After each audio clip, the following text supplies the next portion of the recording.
All right, how you doing? This is podcast 3 day 3. I'm super excited for you to listen to this podcast because for me, it's very personal, and I believe that everything that I have achieved in life so far has been on the wings of this. Obeying God. Yay or nay? Not so much. Little too much. Let's talk about it. I really hope you've enjoyed the podcast so far. This is the third one. And I'm really hoping that it's birthing as much value in you as it did with me recording this. Obedience. What is obedience? Compliance with an other, a law, a request, a submission to another's authority. Obedience. Obedience in human behavior is a form of social influence which a person yields to explicit instructions and others and orders from another authority figure.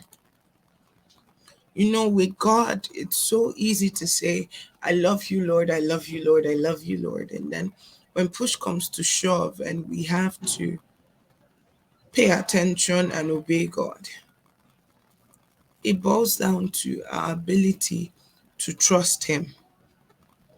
It's so hard to obey God when you don't trust Him because you feel like He's gonna hurt me. How am I going to come out of this? For example, God asks you to end a relationship and say He's the one guy that has asked you out in the last 20 years, last 30 years of your life. First guy to ask you out, and God says, end that relationship.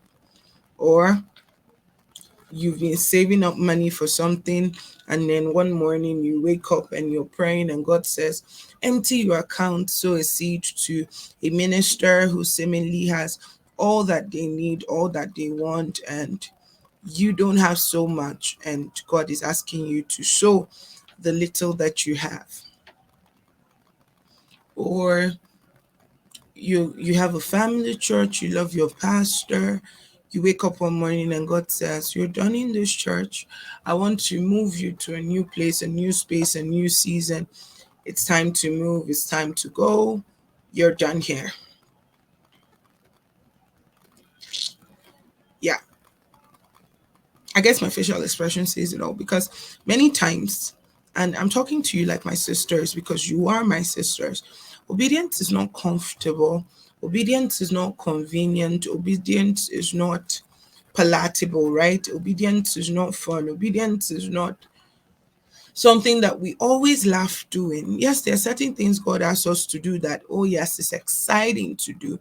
It's so amazing to get them done because it's like, oh, yes, I can totally see why God will tell me to do this. And then there are times where God comes up with these instructions and you're like, God, did you think this through? Like, Lord, did you actually think about this thing before asking me to do it? Like, Lord, did you look at the pros and cons? Did you see the big picture before you came to me to say you got to do this thing? And as a person, especially as us women, we're very emotional. We get very sentimental. We get very connected to things. And God comes to you and says, you've been connected to this thing all your life. Now I got to let you release it. Stop keeping your hand like this. Let your hands go. That means release everything that you've been holding on to so tightly. And as a person, you come to that point where you're like, not so much, God, like not really. I'm not ready to release these things from my hands. I'm not ready to let these things go. I'm not ready that it will be okay for me to not do these things anymore because I grew up doing these things. I grew up believing this thing. I grew up living this life. I grew up in this circle. I grew up in this space, and now you're telling me it's no longer okay. And I'm just venting your frustrations because I don't want you to seem like, oh, she's talking to us from a place of a minister, a coach. She's got it all figured out. She got it all together. She's got it all. No, it's not so actually. I don't have it all together. I don't have it all figured out. I don't have it all in place. I don't have it all in one. I still struggle with obedience. In fact, can I tell you the truth? doing this was a struggle for me because I had already made up my mind that Deborah Squad was going to be once a year. I'd already made up my mind that I wasn't going to stress myself to go through um raising women again this year. I had a plan. I was going to follow my plan, and then God goes, I'm not in that plan. Oh, yes. Like, I'm not in that plan. That plan is just you. That plan is your thoughts, your agenda. That plan, it has you written all over it. I wanted to be married last year.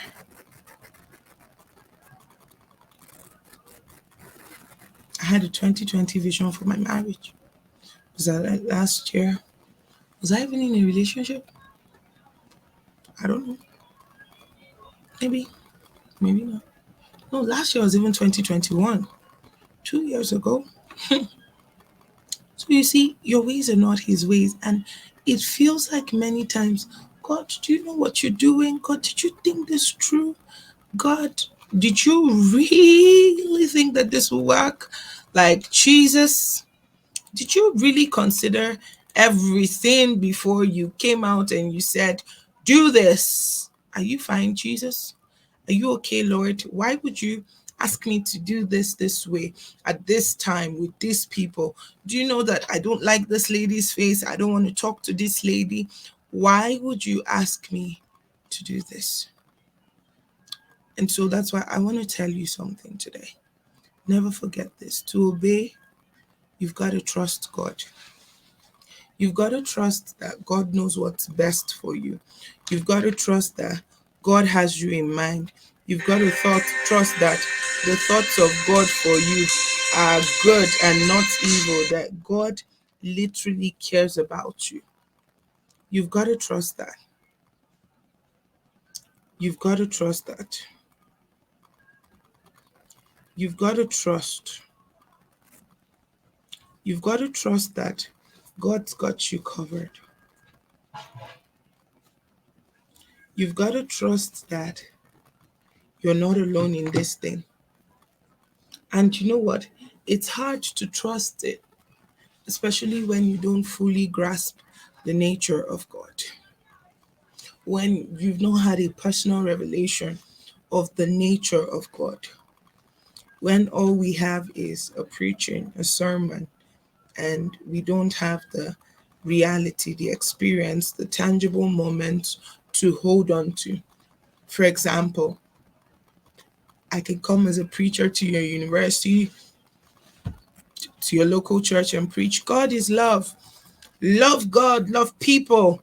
Jesus loves you. But until God puts you in circumstances where you have an option of reacting in two ways. Number one, you can get angry and walk away so much that that's all you have. Or you could really hold on to telling God, what are you trying to teach me from this experience and why now? When God wanted to teach me patience, He put me in situations that would test my patience. And I could get angry and call God unfaithful and call God unjust. I could walk away and scream my head out when God says, be quiet and observe. Or I could just obey and trust that God does not hate me, that God loves me, and I can trust in His nature. So I know you're mad. I know that you're frustrated. I know that you have more questions than you do answers. I know that so many things does not look the way that you thought they should look or feel the way that you think they should look and all of that. I know that you have many concerns, many uncertainties, many high-end thoughts that you are trying to bring down to your level and level up and just try to come out to that place where you actually say, I get what God is doing. But that begins with obedience. And can I tell you that partial obedience is disobedience? Half obedience is disobedience. Delayed obedience is disobedience. When God speaks, that's not when to start negotiating. That's not when to start thinking about the pros and cons. God's instructions are not suggestions, they are not up for negotiation. They are things that we hear and we run as commanded. So when I hear the voice of God, I run at the speed of the very things that I have heard Him say. And I trust in His character enough that I obey His instructions. I trust in His nature enough that I obey His instructions, even at my inconvenience. So, sisters, this morning or afternoon or evening that you are watching this video or listening to this podcast, I want to ask you, what will it take you to obey God, and how will you respond to obeying God? Even when it's pinching you, even when it makes you uncomfortable, even when it makes you cry, even when you don't see the full picture, even when the lines are blurred and everything is a ball of misunderstanding, and you don't see the left from the right, the front from the back. You don't understand what's going on. Even when you have more questions than you do answers, can you dare to trust God? Trust in His nature. He's a good Father. He is love. He can be trusted. He loves you more than you could ever love yourself. He has the ability to change situations around. He has the ability to switch things just like this. And if God calls something blue, even if it is not blue, because God said it will be blue, can you dare to trust God even when you do not understand? Can you look at God and say to Him, I don't get it, but I trust you anyways. I don't get it, but I understand that you've got me. I don't get it, but you are trustworthy.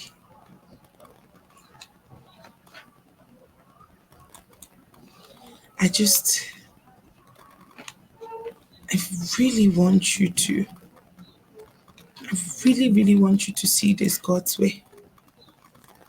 I don't want you to be so overwhelmed with the things that are not working that you fail to see the things that God can do.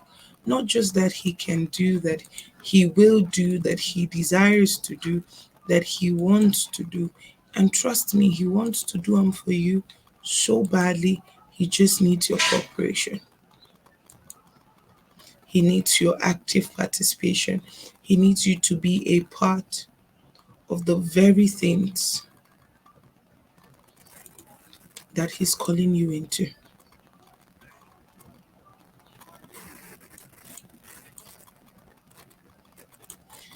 And man, it's painful, it's scary, it's full of uncertainties, it's full of more questions than answers, more things to disbelieve, and more pictures that seem absolutely unbelievable and unattainable, and pictures of lies that we have seemingly been sold, and things that have been hidden away from us.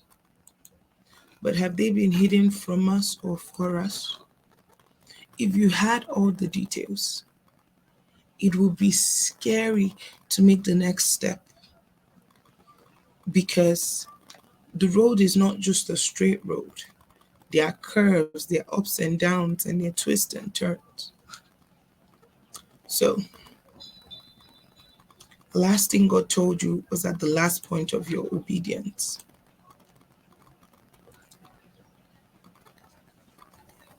The last thing God told you is at the last point of your obedience. Would you dare to obey God even when you know that you don't see the full picture? Would you dare to obey God even when you are misunderstood? You have been misunderstood and you don't see it all, you just see part of it. Can you dare to say, Yes, Lord. Can you dare to follow God even when the future seems bleak and the journey seems rough? Can you dare to obey God when it feels like all you know is a lie? So, let me hear about your obedience experience. Obedience, yeah or nay? Obedience, yes or no? Should you obey? Should you not obey? What are your struggles with obedience and why is it so hard to obey? Have a good day and I'll see you tomorrow with tomorrow's podcast. Bye for now.